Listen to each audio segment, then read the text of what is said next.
Welcome to Positive Discipline TV. This is a monthly show created in partnership between Positive Discipline and Sproutable, designed to highlight the voices, wisdom, and diversity of Positive Discipline parent educators directly to the parents that we serve. As trainers and coaches, we know that this work is powerful and messy.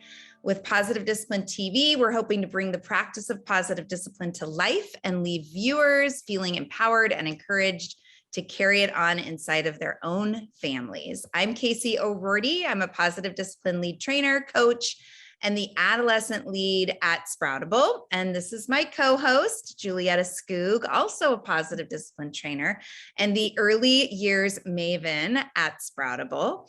Each month, we have been bringing on different guests to discuss how they are integrating the work of positive discipline into the communities that we serve. We are so excited for this month's guest, and I'm going to let Julietta introduce her. Hi, everyone. We are so thrilled to be in conversation with Noha today.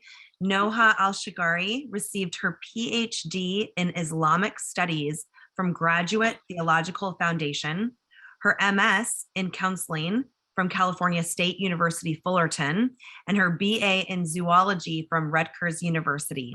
She is a licensed marriage and family therapist in private practice in California. She strongly believes in the power of an encouraging therapeutic relationship to affect change.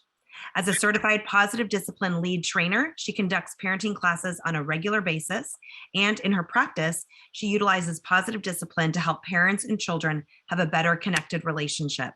She frequently lectures on issues related to women, the family, and mental health. Noha, with Munira Ezzeldine, is the co-author of Positive Parenting in the Muslim Home. She has been married for 38 years, has 4 grown children, and 5 grandchildren.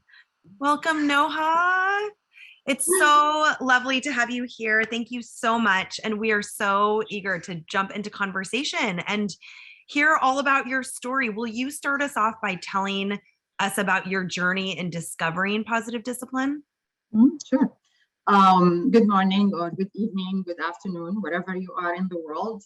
It's so lovely to be here with all of you. And this is one of the beauty of positive discipline. It's kind of like a global community with so many different, beautiful voices that are coming together for one purpose, which is really to just nurture loving and warm, loving and powerful families, for a better world. So very happy to be with every one of you, and whoever is watching us on the replay, welcome. Thank you.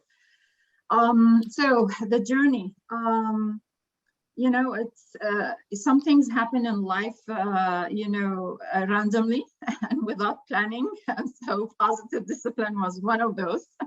So I was actually in my master's program for counseling.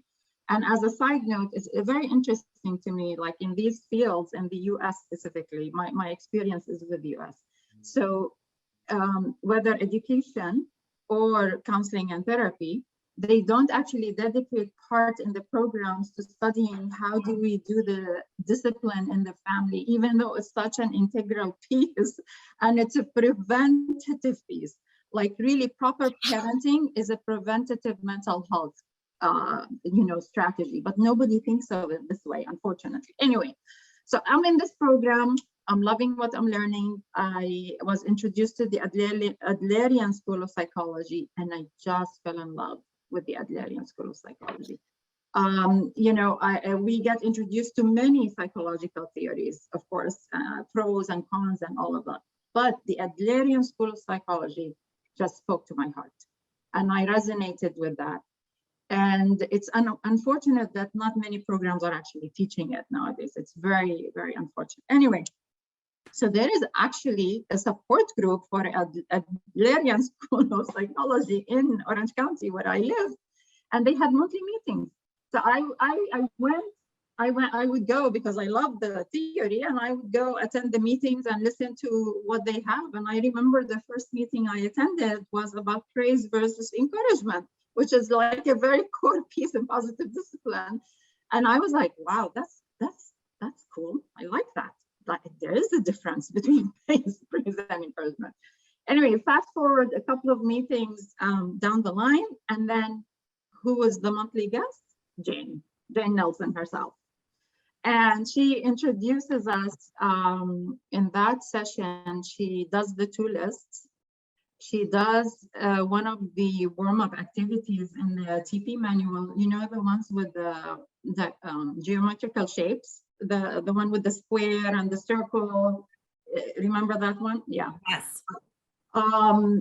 And I was just like, I just loved what I was hearing. And in two weeks later, she was going to do a TP in San Diego, which is like 2 hours away from where I live. And I'm like, you know what? I went into counseling because I really want to help families. And I am not being taught how to teach parents how to parent. And I'm like, okay, let me go explore and see how it is. So I went and I did my TP and I fell in love with positive discipline. And that was the beginning. That was 2008.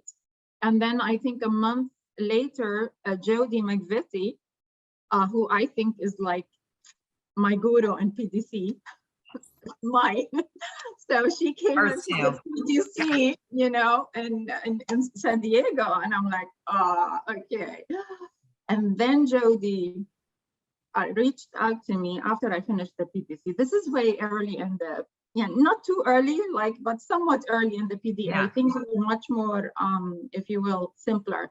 So Jody, she reaches out to me. She's like, Noha, I think you're ready for ACT. I'm like, Jody, I'm not ready for ACT. She's like, that's no, very Jody. That's very Jody. Okay, it's time. I love that. So I'm like, okay. And she's like, yeah, you're ready. You just come and do. I'm like, Jody, I haven't finished all the requirements. At that time, you did not need to finish all the requirements to go into ACT.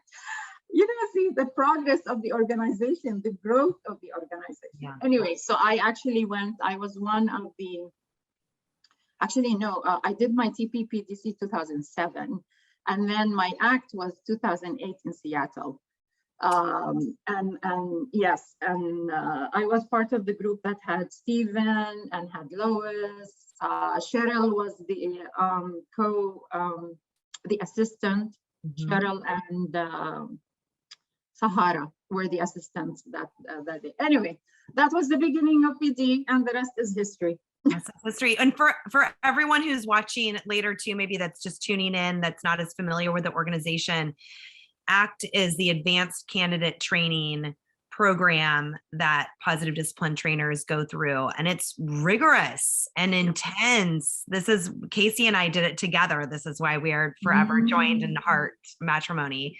But Noha, that's such a wild story, and it's been this theme, Casey, would you agree, over our guests, where we sort of stumble upon positive discipline, and we're like, wow, that moment, like, what if we hadn't found it, in that way? And I think too, I mean, the counseling, we go into counseling programs. I've gone through a master's in counseling as well. And similarly, we're not given that kind of information at all. And yet I remember parents coming into my office and saying, like, what am I supposed to do? And I literally was like, I have no idea. I mean, I said to one parent at one point, I was like, I honestly have no idea.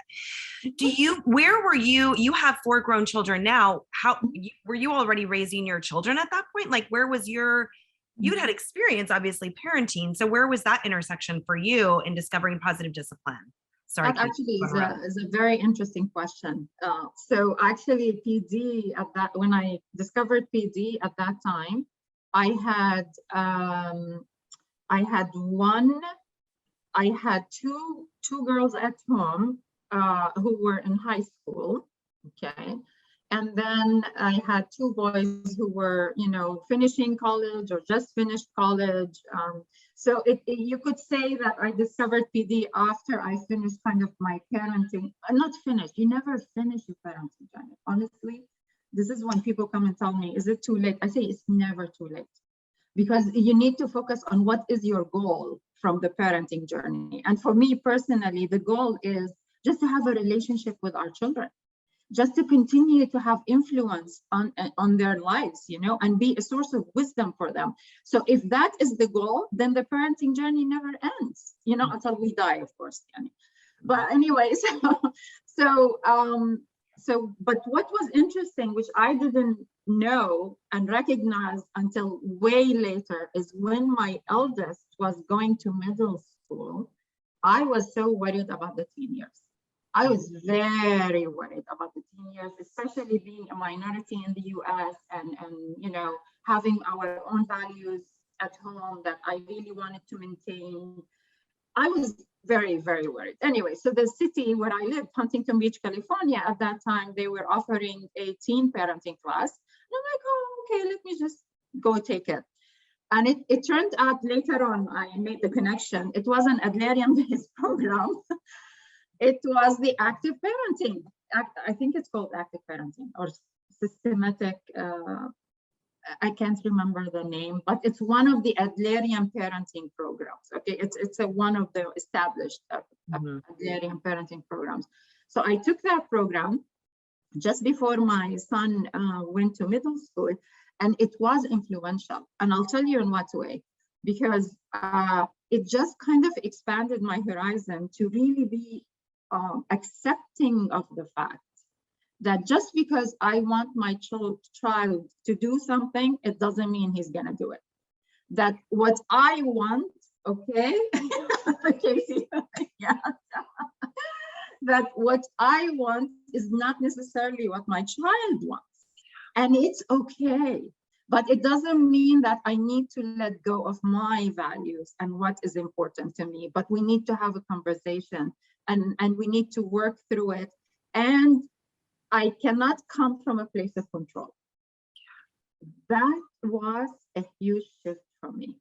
And really, honestly, I really truly believe that seriously helped me navigate the teen years.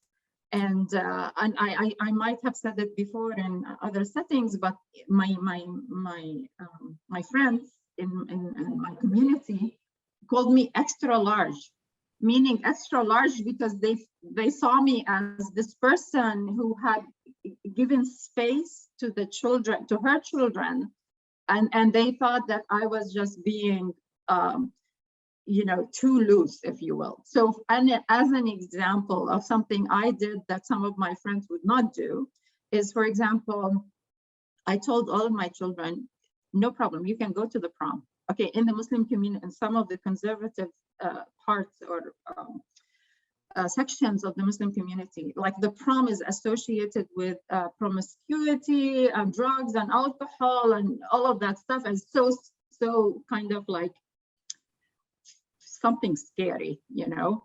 And so I'm sure it's like the epitome of like American, you know, I mean, debauchery. Yeah, I know. Yeah. I would say in like many other circles, it's considered that too, you know. And I remembered when I first came to the US, I was just new in the US, and I'm still learning, and I don't know a lot about the American culture. And I met in college in Rutgers a girl who was born, Muslim girl, who was born and raised in the US. Okay, and she also wore the hijab. She was practicing Muslim, and randomly we're sitting and talking, and she's like, yeah, she went to the prom. And I looked at her. I mean, I hear about the prom from the American movies, of course, when I was living in the Arab world. And of course, I know like partying and stuff like that. Anyway, I said, your parents allowed you to go to the prom? And she said, yeah. She said, yeah, because they trusted me and they knew that I would know my limits. And I didn't go to the prom with a boy. I went to the prom with a group of my friends, girlfriends, okay? And we just had fun. And I think that story actually stayed with me. So when it came time for my children, and that, for example, they needed to go, the prom came up, and I told them, I don't have a problem with you going to the prom if you want to go to the prom, okay? But they chose not to. It was completely 100% their choice. So none of my 4 children went because they told me it's gonna be dancing, it's gonna be a lot of, you know, it's like, okay, this is not where we're gonna find ourselves. So they chose not to go to the prom, but they went to other senior, activities. Like in California, for example, in my area, they have, after graduation, the seniors, they stay up all night in going somewhere. Like some of them go to Disneyland, some of them, they do something for them where they stay up all night. Like anyway, so they went to all of that stuff. So long story, I know. Well, and I think your point of just like not control, the minute you try to control and say this is what we're going to do, then it doesn't give them that ability to make that choice. And I love this Adlerian, sounds like through this class, this aha of the different perspectives. That's what it gives us, that they're seeing it through their eyes, and whether they're 4 or 14 or 44, they're seeing, everyone's seeing things from their own perspective. That might not be what you want, and doesn't mean that you have to let go of your values or your own healthy limits either, but that idea of just opening up your eyes to see it through theirs. Yeah. And I love talking, me, Noha, I love to talk about the teenage years. Yes, so I'm over here just like, yes. Like, how can we bottle that? It's, I find myself in my work saying exactly what you've said around control and influence and values. And it's like, how many different ways can I say the same thing, hoping that eventually it's like, it's getting in there and people can have that epiphany. Because I think when our kids are 4 and we're celebrating their autonomy, it feels much lower risk than when they're 14, 16, 18. So hey, I was not celebrating Leona's autonomy this morning when we were having a showdown over brushing her hair. The 5-year-old, newly 5-year-old, I was not celebrating any of that. Well, yeah. And Noha, this is not the first conversation that we've had. You have been on my podcast. It was in 2017, 5 years ago, that I had you. I know, isn't that crazy? I had you on a guest on my podcast. You also were one of the guests in the first online summit that I did, which was all about positive discipline for teenagers. And we talked about depression and anxiety. What we talked about way in 2017, you really came on to support me and my listeners around teasing apart how positive discipline and the Muslim teachings, which I know is like a super broad stroke, align with each other. What are some of the big places that you find overlap that you see in what we share with parents and what you're practicing as a Muslim? Where are the big places of overlap? Yes. So, as you know, this is a question I have to work through a lot since my journey with PD since 2007. And so as I move through time, I kind of like even tweak it more and more and more. So now I'm distilling this question into 2 major points. Okay. One is, does Islam and positive discipline, and of course, when we say positive discipline, we're talking about the Adlerian school of psychology, really, because the positive discipline is a byproduct of Adlerian school of psychology. So does Islam and the Adlerian school of psychology, do they see human nature similarly? That's one. And the second thing is, are the 2 calling for the same thing, and you will, okay?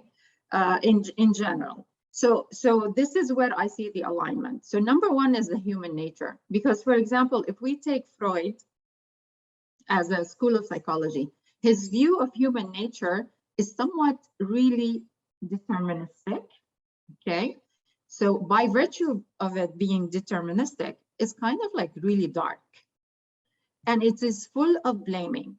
And this is with all due respect for Freud and what he has done for the field, because I cannot minimize his contribution to the field of psychology. But, we have the right to differ with him, just like Adler had, Adler and him were colleagues at some point. And then Adler could not actually could not accept Freud's view on sexuality and how it determines behavior. That was a sticking point for Adler. And so in Islam, we align with the Adlerian school of psychology in terms of We see human nature as hopeful. We see it as malleable to change, okay? That yes, the environmental factors are important. They influence how you think and how you maybe are dealing with life, but they are dynamic. They are not deterministic. And that to me is a powerful basis from which really to move forward. So this is the first point. Second point is, what are they looking for, Islam and, and the Adlerian School of Psychology? So they're both looking for a better community. Like in Adler, we're talking about belonging and significance. Like we're talking about individuals connecting in a community together, right? And when you look into the Islamic teaching, this interdependence is extremely important in the Islamic tradition. Even though some people, because of some of the horrendous acts that some Muslims perpetrate, I can't pronounce it, in the name of Islam, it doesn't feel like it actually that Islam does that. But we need to distinguish, we need to understand that some Muslims, I'm talking Muslims, misinterpret their own faith.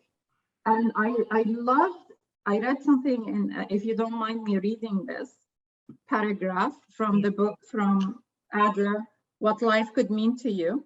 It's a beautiful book. And even though this book was written in the early 20th century, I just want you guys to imagine, like we're talking about 100 years ago, but still many of what he's saying in this book apply today. And the reason being is, and Adler is the first one he will not negate this, much of his wisdom is also based on the wisdom of the ancients, because the wisdom is wisdom, okay? It's universal, right? It can transmit time and space.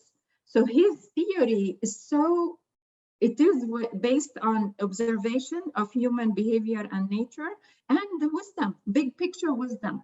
So let me share with you this paragraph from his book. He says, he was talking earlier about that what life means according to him is what are we contributing and what are we giving to the community. That's his argument, right? And then he comes here, he says, let's see, here we go, okay. So he says, there have always been people who understood this fact, who knew that the meaning of life was to be interested in the whole of mankind, and who tried to develop social interest and love. In all religions, we find this concern for the salvation of mankind. In all the great movements of the world, people have been striving to increase social interest, and religion is one of the greatest strivings in this direction. Religions, however, have often been misinterpreted, and it is difficult to see how they can do more than what they are doing already, unless by a closer application to this common task. I found that phenomenal. Like, so for me that the Adlerians are asking for this interdependence as an important facet of what life could mean to you is also part of the Islamic tradition. Interdependence is a high value in the Muslim community. Some people, sociologists, sometimes they divide communities into individualistic communities. And according to this guy in the US, his name is Rodney Dreiser, I think. He's saying the US is the most individualistic country in the whole world. Mm-hmm. Yeah, that's what, listening to you, I wrote down the word interdependence because I didn't want to forget that you said that. And I've done some reading up on that too. And it's interesting because, and I want to ask, like, what are the places that are hard sells for the Muslim community with positive discipline? Because it's interesting talking to different people about that there's a perception of it being Western, of a perception of positive discipline being white. Right. But if it's the focus that the Adlerian focuses on an interdependence, like that is so not white. Like we're like this individualistic, is that the right word? mindset where, pull yourself up by your bootstraps and, it's all about you. And this is contrary to that. So I think that's so interesting. It is. And that this piece about Adler focusing, I think, on this interdependence, which comes through when he talks about belonging and significance. That's the translation. How do we do interdependence? Is how do we do belonging and significance in a community? Okay, and so that piece is part of the wisdom of the ancient. This is something not new. Like, and Adler would not deny that what maybe not much, but a lot of what he's saying is not new. He's not like he invented it, He read, he received, he absorbed the wisdom from others, and then he gave it to us maybe in a new format, and that's knowledge, Then nobody can invent knowledge. Knowledge is based on something you received from someone else, and then you tweak it somehow, and then you give it back to the world, So anyway, you're asking about, but before I go into the hard sell, I just want to make sure that I'm also saying, sociologists, sometimes they divide communities into individualistic and collectivistic. And I want to be very clear that the Muslim community is not a collectivistic culture. It is an interdependent culture, because there's a big difference. Yeah, what is it? Okay, so the collectivistic communities are the communities where the individual is lost. There is no place for the individual. It's all about the group. Okay, and when we're talking about interdependence, we're talking actually about preserving the rights of the individual, as long as also the rights of the group are taken into consideration. So we cannot harm the individual for the group, and we cannot harm the group for the individual. So that is an integral piece of the Islamic, tradition. Even though, again, I'm going to emphasize, because I know some people are listening to, like, oh no, okay, Noha, no. What did the people do in 9/11? Of course, what they did was completely horrendous and wrong, and it wasn't part of the Islamic tradition. And that's why I say that there is a misunderstanding even of the faith within the Muslims themselves, which applies to all groups anyway. All groups. All groups. Yeah. So if we come to what is a hard sell for Muslims. So here we need to also, which we touched upon, but I want to clarify it even more, distinguishing between what Islam says, in the sources, Islamic sources, and what the Muslim practice. So we have the source and we have what the people are doing. So there is sometimes a big gap between what Islam says and what the people are doing. And also keep in mind that Muslims are a big heterogeneous group. They are made of about 80 plus ethnic groups, ethnic and racial groups. Like, we're not one homogeneous group. Okay, so that's a big piece. So for me, Noha, I'm representing the Muslims, but I am one voice in a million voices Muslim. And some of what I am saying could be also, some Muslims could be listening to me and they're like, Noha, we really don't agree with you. Well, yeah, it's part of human nature anyway. So I want to emphasize that the hard sell, I want to be very clear about this. The hard sell has to do with the cultural norms of the group, not necessarily the Islamic teachings. And so this is where Muslim trainers, they put a lot of effort into really, when they're working with Muslim groups, teaching them about the misunderstandings. They think it's coming from the faith, okay? But truly, it's more of a cultural norm rather than it's actually a core piece of the faith. So what are those pieces that Muslims struggle with? Number one, you mentioned it, Casey. It's not number one, but one of them. There are people who reject positive discipline immediately without even studying, without even knowing anything about it, because it is coming from the West. 100%. Yes. There are people who are like, you know what? Why do we need anything? from some kind of foreign source, and so we are not going to even bother reading and learning about it. And for those people are typically so scared. They are so scared of losing their own identity and their own values. And that's why they sometimes go to the extreme and take this rigid position of we're not going to open ourselves to even learning. And they need to be ready, before we can teach them anything. It is what it is. So we just let them be. And maybe you never know, one day, maybe they will be open to listening and hearing. So that's one.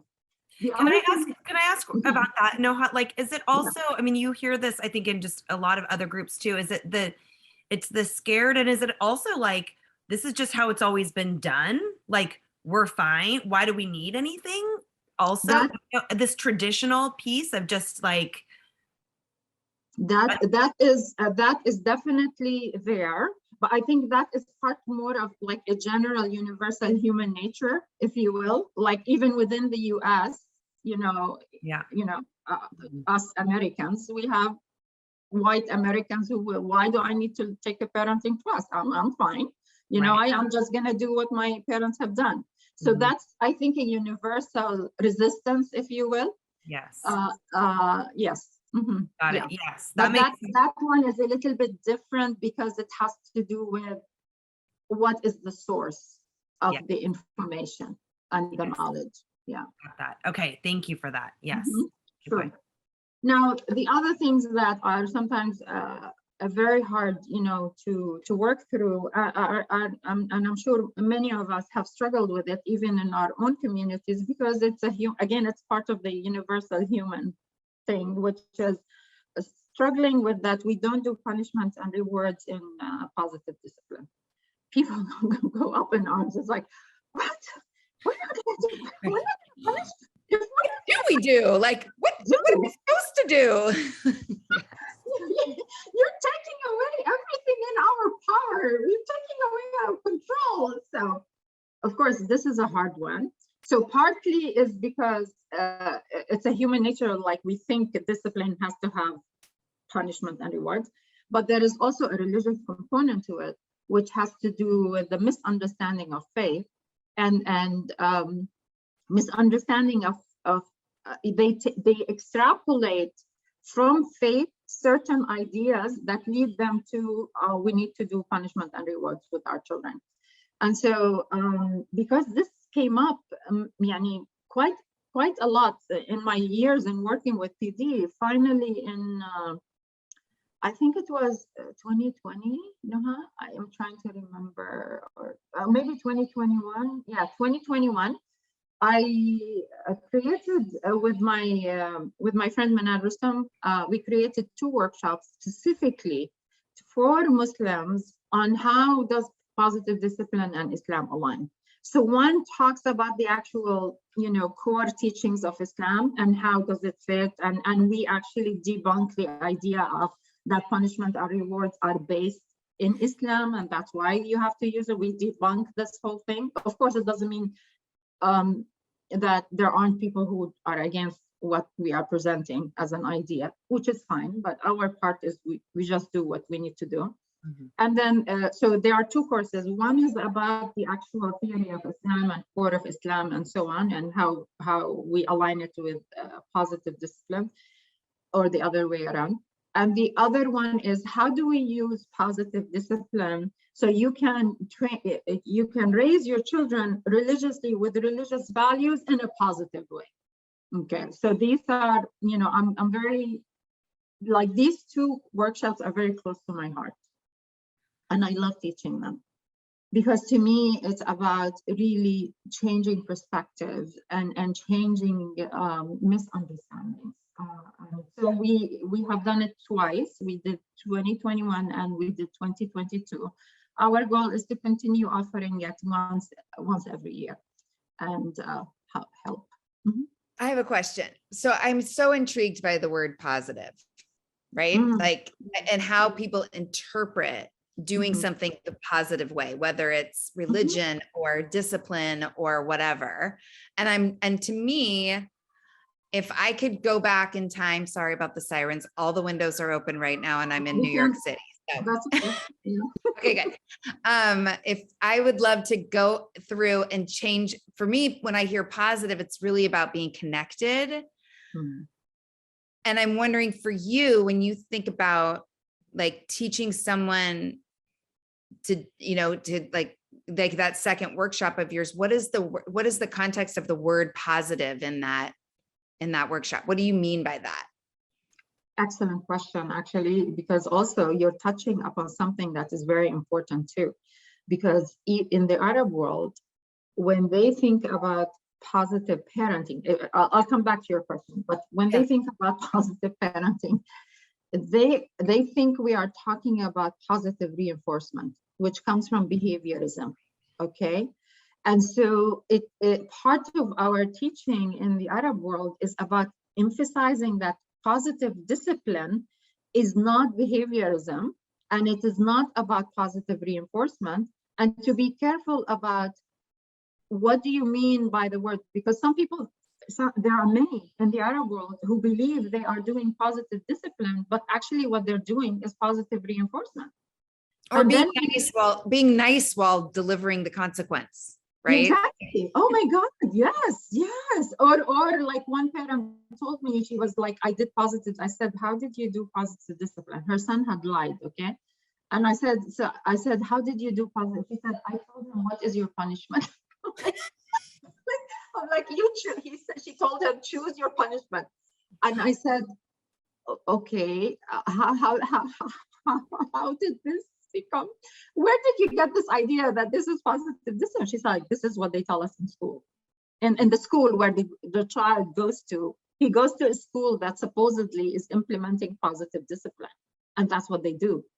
And so that's another area of struggle, is even within the positive discipline association, sometimes us educators and trainers, there are pieces we do not understand. And so we actually are applying it wrong, and we're sending the message wrong to the world out there, Anyway, let's come back to your question. So for me, the second course, the one about how do we nurture, religious practicing children with positivity, is about love. It's about loving their faith. It's about having a beautiful connection with their faith, not the one that is based on fear.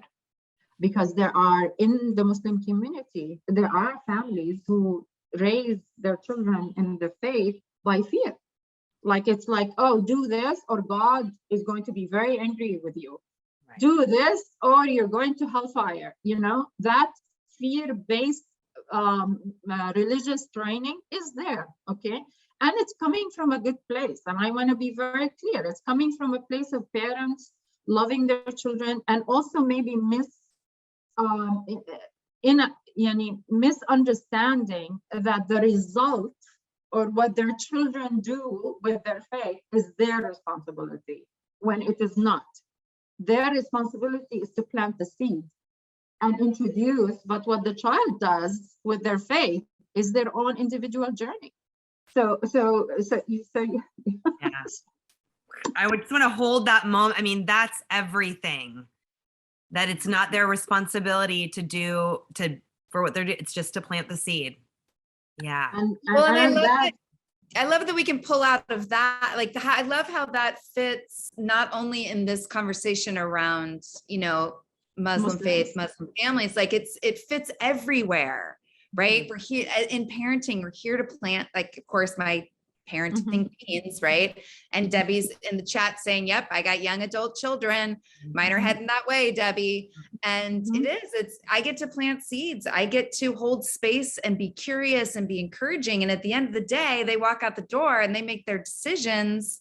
Yeah. I mean, literally my 13-year-old is walking out the door, right now, day one of going to meet friends on the bus. I mean, our first foray into it. And this is soothing balm to me, I have to just say, for the anxiousness. And also the thread I just want to pull, Noha, originally when you said the overlap between the Muslim faith and Adlerian psychology around hopefulness and cultivating the optimism. And so in this workshop, when you're talking about positivity, it is about that. It's the hopefulness. It's this idea that, you know, with human nature, how beautiful it is, how beautiful it can be through love, you know?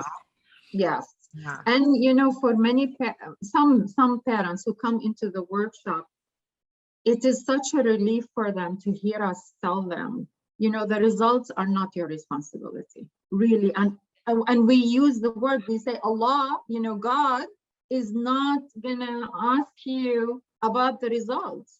He's gonna ask you, what have you done? If you have done your part, you're fine. Because again, God created, and our tradition, sorry, God created humankind with this right to choose, like to choose faith. Faith is a choice.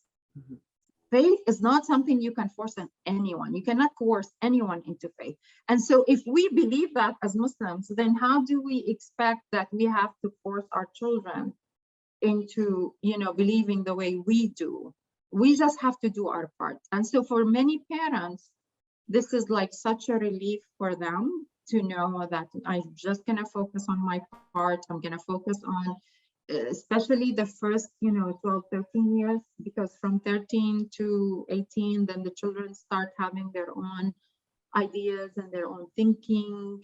And so then there has to be a shift during those years in terms of like, it's more about conversations and observations and reflections rather than this is what you have to do.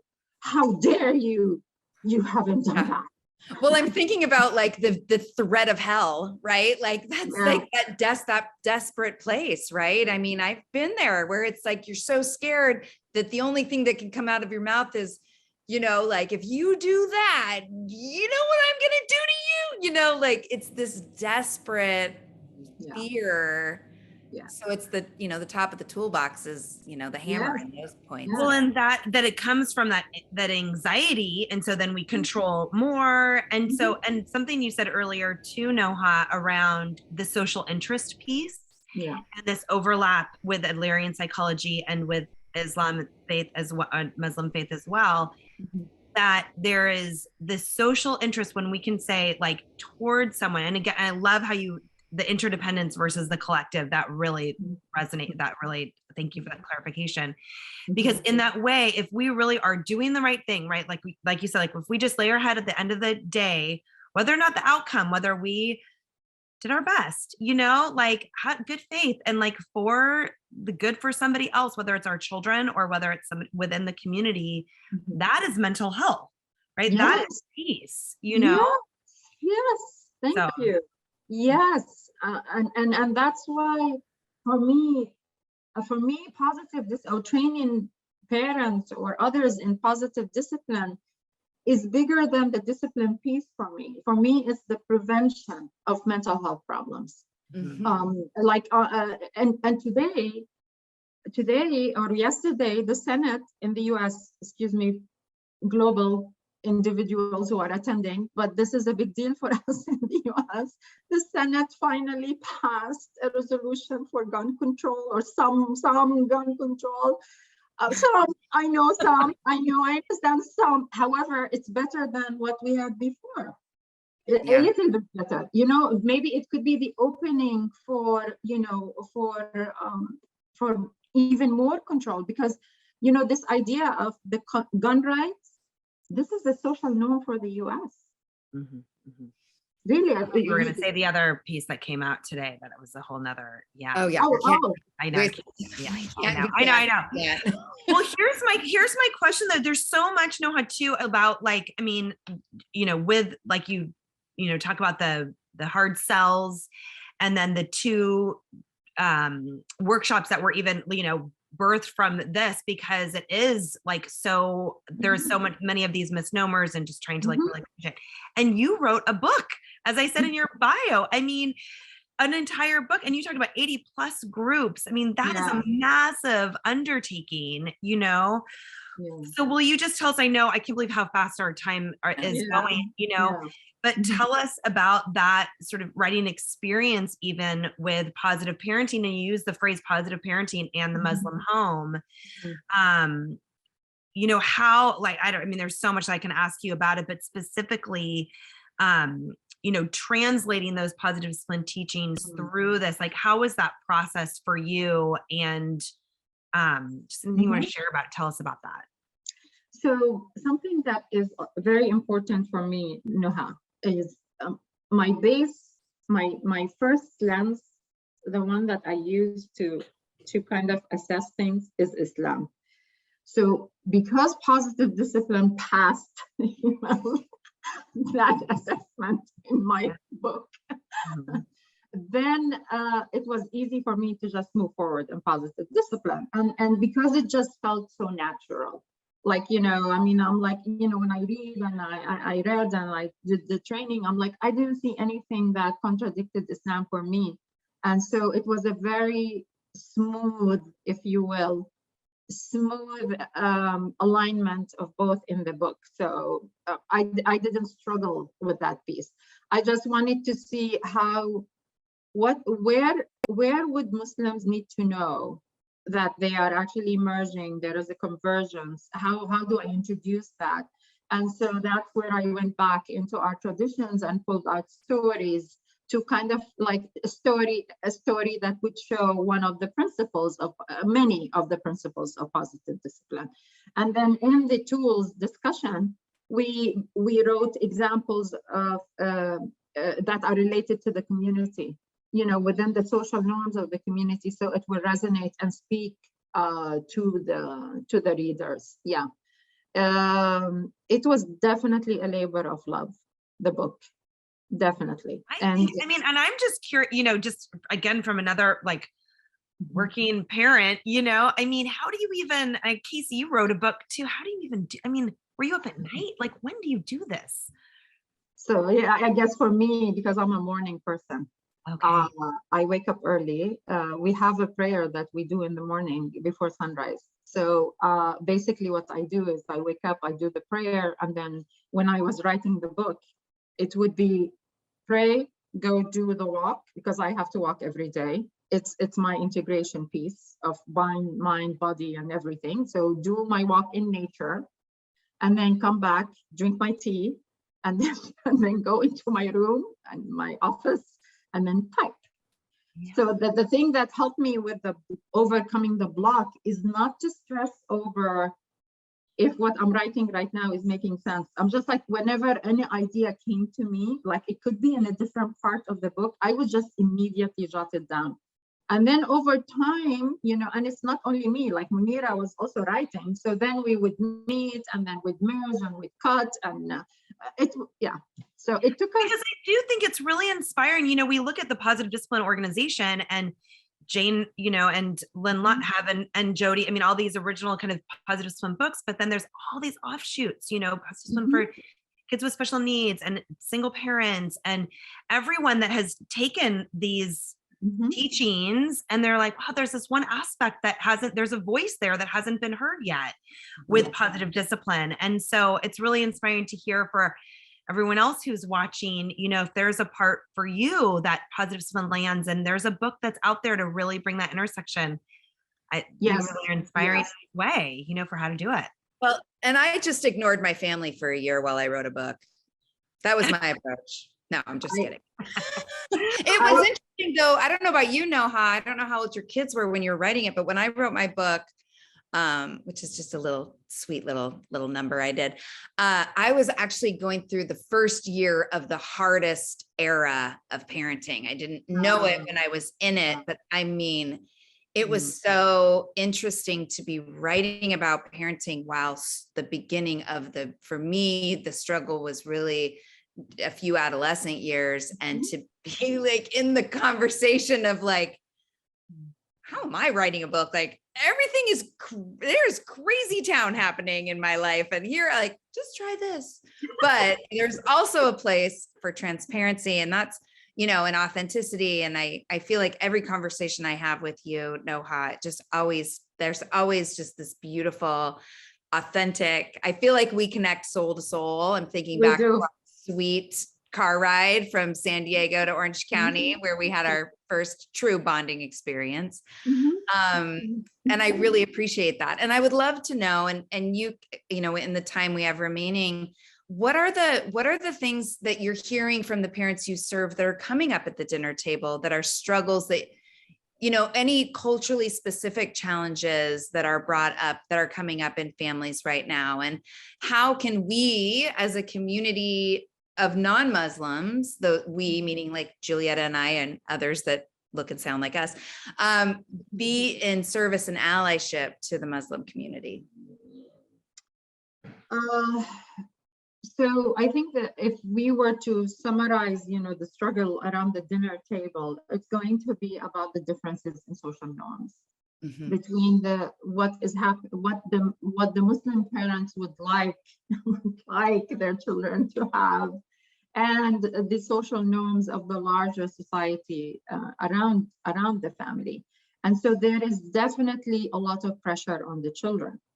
And as we know, the children, teenagers, part of their phase, the phase that they are going through, is they need to explore, and they need to see, and they need to observe, and they need to belong. And sometimes in order for them to belong, they need to kind of do what the peers are doing. And sometimes what the peers are doing is not what the Muslim family wants the teen to do. And I want to emphasize also that within the US, like I have lived here now, now it's been 38 years in the US. So since I came into the US, social norms have changed in the US, okay? And we see it everywhere around us, and we see it even in the law. And I'll go ahead and mention that today the Supreme Court revoked the Roe versus Wade abortion law. Like, I just want you to fathom that, you know, like even though, you know, I'm a Muslim, people think that Muslims will immediately be against abortion completely, but that's not true, because again, it's about the interdependence. Again, we come back to the interdependence piece. So the over revoking of the law is not like a win for Muslims. Let me just say it like that, okay? But I am using this as an example of the changing of social norms even within the US. Yeah. Right. So the biggest struggle for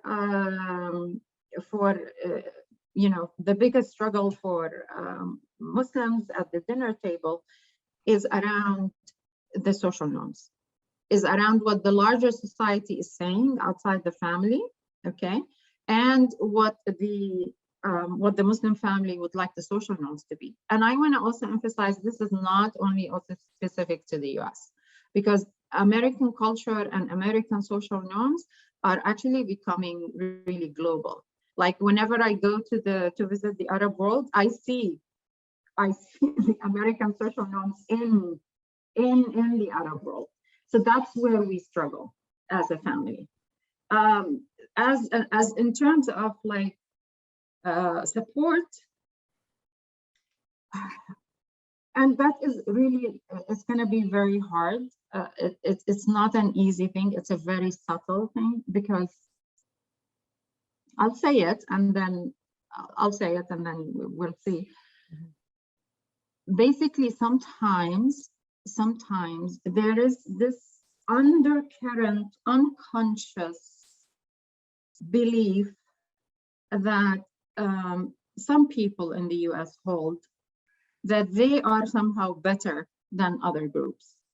So when they interact with Muslims, I've experienced this. Sometimes just look at me with my scarf and the way I dress, and then I immediately, in their eyes, I become like this backward person, okay, who's not up with the times, okay. And sometimes people assume even I'm not educated. I don't even sometimes speak English. It's very interesting how they speak to me sometimes, you know, like in a way that, you know, oh, because I'm sure she doesn't understand English. So this unconscious It's very unconscious. Okay, sometimes it's blatant. I'm not gonna say it's not, because I've had my experience also with this blatant dismissal and disrespect. But the one that bothers me the most is the unconscious one, because the unconscious one is they are coming from here and I am here. And for me, the best thing we can do for Muslim minority groups, or any minority group, is to come this way. Is to come on the same equal position and come with understanding that we do not need to agree. I don't need to agree. They don't need to agree with my worldview. I don't need to agree with their worldview, but we can work together. We can work together for the betterment of the community and society and the globe, as long as we are working on what we agree on. And we don't really waste our energy, because we have finite, limited energy. People are wasting energy on differences, instead of actually utilizing that beautiful, limited energy to work on where are we meeting, where are we connecting, and how can we improve life. So that to me is like, okay, when you see a Muslim, please come with curiosity, come with respect. Know that within the Muslim community, we actually have beautiful things. We're not a backward community. And we are very proud of our values, and we are very proud of our religion.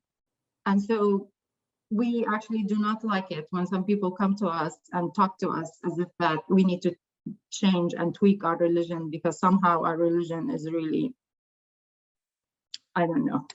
Yeah, so sorry. That's beautiful. So Yeah. beautifully said. Yeah. And I really appreciate that you said it's the unconscious one that's even worse than the blatant one, Yes. I really the book Cast by Isabel Wilkerson, I read that this year. That one also was a huge insight to me of that piece of like where you were saying they just automatically come in. The unconscious piece of like where you land, versus that.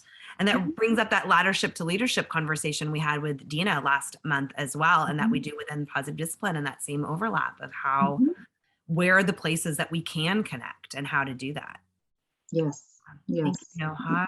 Mm-hmm. Are there any questions in the chat, Casey? There aren't. I think we've all just been so captivated. I mean, Yeah. I'm laughing because we had this pre-conversation around, no, Noha, this is a conversation. You can ask us questions too. But I've just been like, Oh, me too. Writing notes, everyone. Hope you enjoyed it. Well, and when you said, Debbie just wrote this, exactly what I was going to say. When you said wisdom is universal, like this whole time to me, and it translates time and space. I'm like, you are universal, Noha. Like your wisdom is just, you are such a gift. And I just want to say thank you for your bravery and your vulnerability. When you talk about, 80 plus groups within the Muslim faith, for you to have that courage to teach these workshops and write the book and give voice, is just, it's such a gift. So thank you for being so brave and doing that. I was very honored by the invitation. Honestly, thank you. It meant a lot to me that I was invited to participate in this series so much. And I love both of you so much, and I love working with you. And I'll tell you, I am kind of like choosy in who I have conversations with, because I need to feel safe. So I feel safe with both of you. And that's why I didn't have any hesitation when you extended the invitation. And I really appreciate both of you and your respect. Your respect is so deep and it's so genuine, and it goes from the heart to the heart. And it means a lot to me, and I think it means to any person who belongs to a minority group in the PDA or the larger globe or the larger USA. So thank you. Oh, that's a huge compliment. Thank you so much. Noha, where can people find you and follow the work that you do? So I'm on Facebook under my name, Noha Alshugairi, and then also Instagram under my name. And I have a website called, for my work, it's called Sakina Counseling. So I'm gonna go ahead and type it in the chat. And so the website is sakinacounseling.com. And everybody who's watching now and watching the replay, we'll make sure that once we get this up on YouTube, that all of those links will be there. Yay! Yeah. Sakina Counseling. It's SAKINA Counseling. Sakina Counseling. Yes.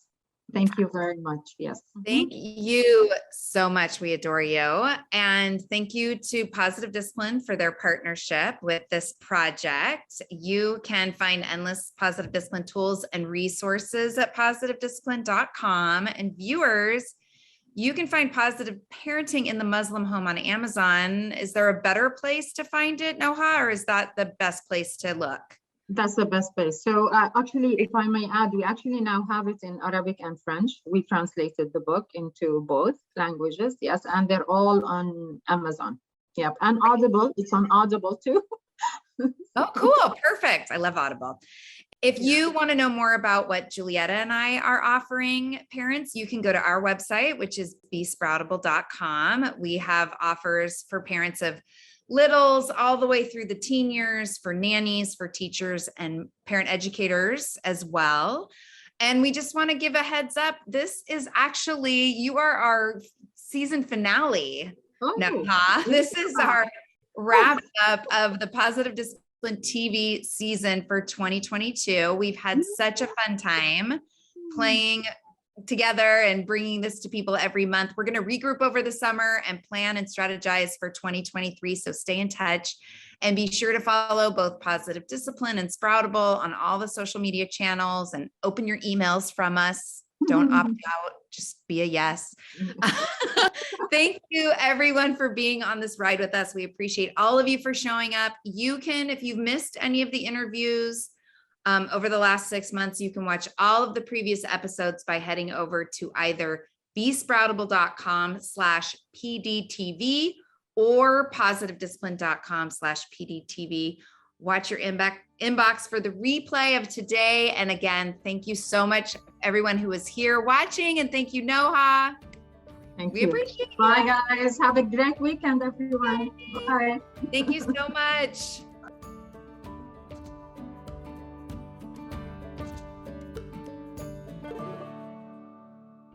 Real moments are learning moments.